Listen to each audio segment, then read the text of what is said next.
Hello there guys and welcome back to Titan Quest Let's Play. This is it. We're nearly at the end. This is where we were last time. We fought Warden of Souls there and this is where we came from. So that's where we have to be going. We're going to be fighting Hades in this episode. Yippee! So we're going to still do a couple more side quests. Hades Treasury and Shards of Erebus. We'll do it in this episode. I also cleaned out my inventory and I found this spear whilst I was on the way here. So I'm going to sell that. So yeah, let's get going. Although we're gonna fight Hades in this episode, I'm still thinking of doing one more episode after this, so I'm gonna show you the secret passage. So, yeah, we're gonna do the secret passage as well, since that's part of the game. Alright. And on the minimap, see, you can see here the Knight Mistress. So she's the last Impusa hero that you have to defeat to get the last of the stones for Hades Treasury. So she's got some Gigantes there. So the best thing to do is to lure them out. And she's managed to get aggroed as well, which is a bit annoying, but it's okay. Yeah, defeat them first. And it's best to fight her in an open area. It's not very good to fight her in here because it's too narrow and she keeps casting that circle. See this one? So yeah, best to actually bring her here. Just let's defeat these guys as a Vindicator. I think sometimes the Dactyl spawns here as well, I'm not entirely sure. If that's the case, that could be deadly. But yeah, so now we've got a lot of space here. See, we can dodge that circle and fight her. So yeah, it's good to fight her when there's plenty of space and there's no one, like none of the Gigantes are annoying you. See, without their help, she's not that strong.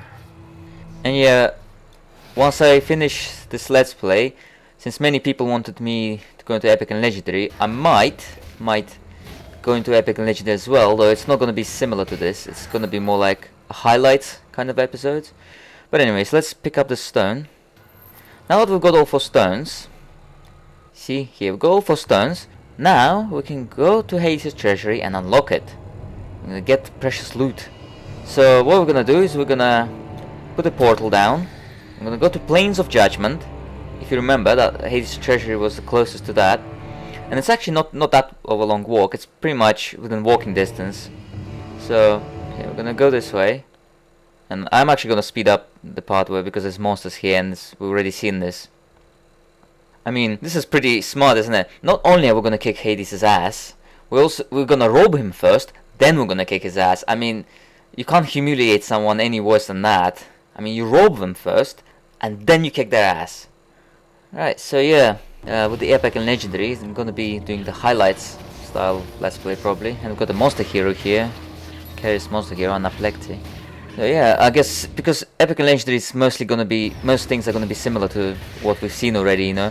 But some things will be slightly different, I guess. Like some of the areas will be harder, some of the areas will be easier. I mean, Epic difficulty is pretty much easier than normal for the most part.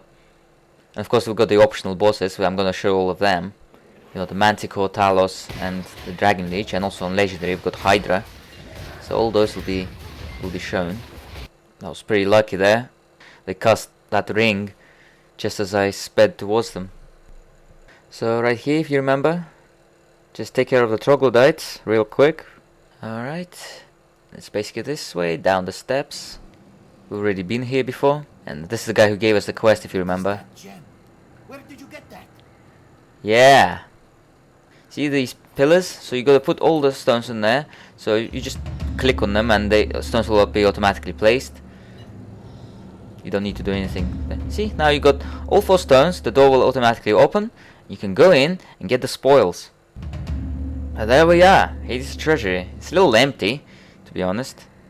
See, Hades Treasury has completed itself, and you get 100,000 experience, which is pretty amazing.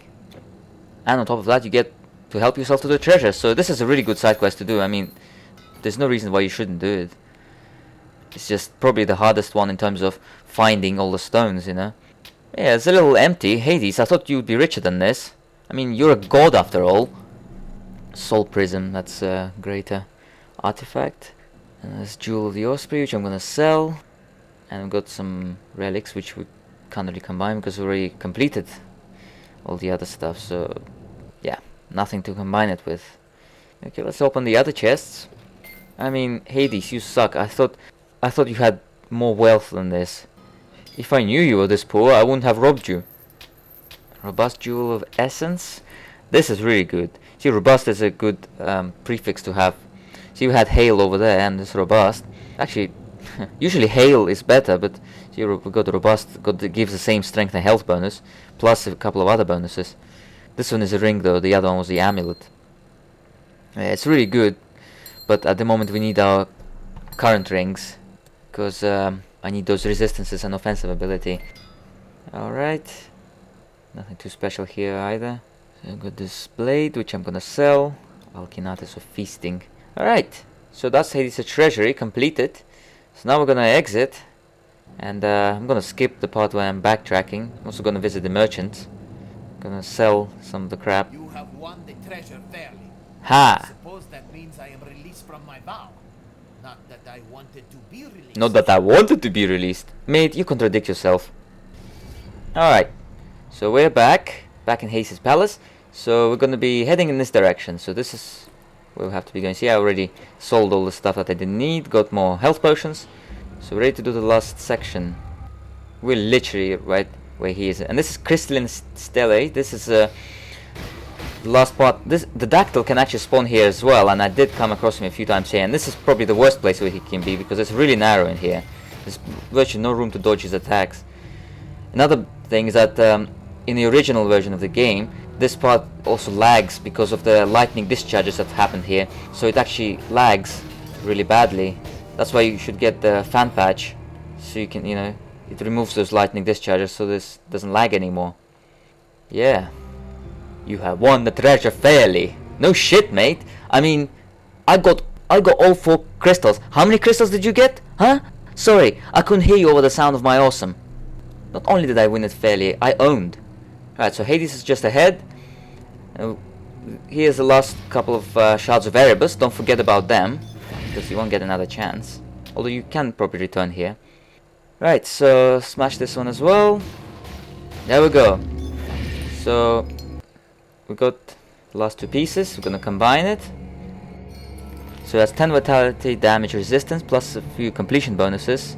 Nothing too special, but it's really rare. You know, you only get 1 of these per difficulty, per character. That's it. That's the last side quest completed. We've done all the side quests in Act 3, Act 2, see, Act 1, and Act 4. Act 4 has a lot of side quests. Done all the side quests. So now, just one last thing left to do.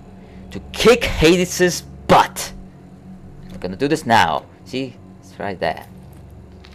So, for him, the main resistance is vitality. So, roughly 40% or so is quite sufficient enough for normal difficulty. But for legendary, you'd want to get near to 80%, because on legendary, he is really strong. Right. There he is. The god of the dead. And Hades has 2 forms, well 3 really, but 3 is, I consider it as 3, because in his first form he changes, he has 2 stages in the first form. So, and that red projectile, do not ever get hit by that, ever, because that can pretty much one-shot kill you. The little shards that come out of it is fine, but the main bulk of it, don't get hit by that. But yeah, in his first form he actually has 2 stages, so that's why I consider it as 3 forms, because you'll see his attacks are gonna change. See, once you get him to about half health, and there's no point to keep hitting him whilst he's transforming, because he's invincible in that time. So yeah, now that he has slightly different attacks now in this form. See, he's got also tentacle and weird bone armor over him. This is the most dangerous thing in this form, this vortex. If you get close to it, it will start draining your health really fast. So don't, see how much it's already done. So yeah, don't get close to it, and it lasts for quite long if you notice. So yeah, I went into closest form to give myself some speed and also be more offensive. There we go, I dealt with that as well. And now, his final form. And his final form, he casts mostly these magical attacks. See, that wave that he just cast, that does quite a bit of damage. So it's hard to avoid as well, so that's why vitality resistance is really important, because you can't see it coming, he doesn't telegraph it. Yeah, that was lucky that I dodged that. He has another attack that you have to be aware of. That one telegraphed really well, you'll see. So for the most part he does nothing special. There, this attack. this attack does quite a fair bit of damage as well, and it also stuns you. So it is kind of dangerous, but you can recognize it when he telegraphs it. Because he raises his arms up and takes him a second to cast it. See there? You can tell. And make sure you actually clear the full blast of the thing, because those ripples, they can still hurt you if you start prematurely coming back. Yeah, otherwise he's not too bad. Just vitality resistance is what you need. Try to get 80% on legendary. There we go. The god of the dead is dead. And tag his essence, and you get his stuff. Gold, and we've got embodiment of Archimedes' mirror. Now, let me show you. There, see? This is actually an epic version of the Archimedes' mirror, because that's something, Archimedes' mirror you get in Greece, if you remember. That's the epic version, so sometimes it's actually possible to drop epic relics from, you know, Hades, from the end, you know. I think Typhon drops them as well. There we go, you speak to Persephone, and this portal appears, and that's basically to end the game. See, main quest, we've completed everything, done everything. So you go through there to finish the game. This is it, guys. Let's just have a bit of recap. See, we died 3 times overall. First time was to the Nightshade Flower, second time was to a couple of Formicid captains, and third time was to the Dactyl. So yeah, it was quite an adventure, I have to say. I'm actually very thankful to you guys for support. I mean, this was pretty fun, and I hope you all enjoyed these videos as well. And still got to do Secret Passage, so I'll see you in the next episode. We're going to be doing Secret Passage. So, let's go. Bye bye.